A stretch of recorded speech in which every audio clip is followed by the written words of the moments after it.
Hi, it's me again with Corel Draw Tips and Tricks, and somebody sent me this beautiful design of a flower. I'm just seeing how big it is so I can set my nudge factor to 7 inches.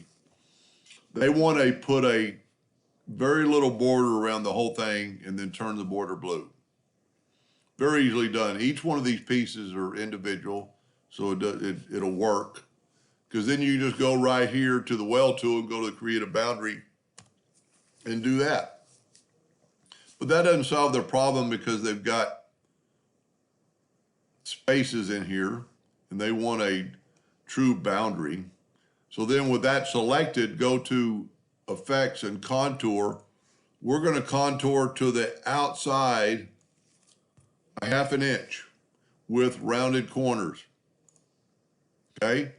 We're going to go to Object, Break Contour Apart, and we're actually going to nudge this back over. And that would work, but it's too thick. So now let's contour to the inside, 0.45. And look at that.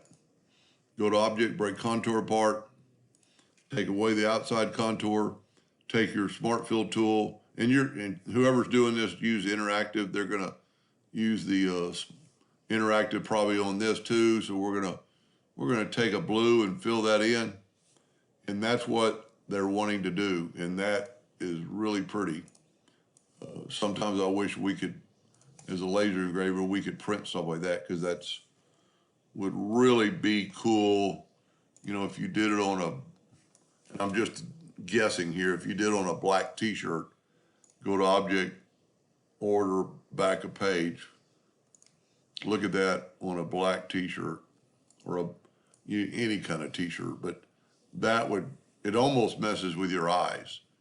I hope they do print it and send me a picture of it someday, because that would be outstanding. Anyway, hope that helped a little bit. Thank you for watching.